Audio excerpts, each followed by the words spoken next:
நீயத்து வைங்க, இன்ஷா அல்லாஹ் இந்த வருஷம் நான் உதவியா கொடுக்கணும். அல்லாஹ் தந்திரிக்கான இல்லையா செல்வம், கனடால கொடுங்க, இல்லை ஸ்ரீலங்கால கொடுங்க, எங்கேயாவது கொடுங்க, இந்தியாவில் கொடுங்க, வசதி இல்லாத ஊர்ல கொடுங்க, இல்லை நீங்க அதுக்கு சாப்பிடுங்க. உதவியா அல்லாஹ்வுக்காக. மூன்றாவது அமல். நான்காவது அமல் சகோதரர்களே, இந்த 10 நாளும் தஹஜ்ஜத்துக்கு எழும்ப முயற்சி பண்ணுங்க. தஹஜ்ஜத்துக்கு எழும்ப முயற்சி பண்ணுங்க. இப்போ எனக்கு தெரியும் சுபஹ் 3:50 வருது. 3:30 இந்த 10 நாள். இன்னைக்கு எவ்வளவு மக்கள் கஷ்டப்படுறாங்க. ஊபர் டிரைவிங் பண்றவங்க இரவெல்லாம் ஓடுவாங்க, சுபஹ் இல்லாம படுவாங்க.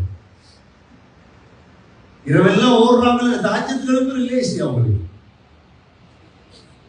3:30 சரி, நைட் தான் வந்தீங்க, தூங்காது, தஹஜ்ஜத் தொழுது கொஞ்சம் சாஞ்சி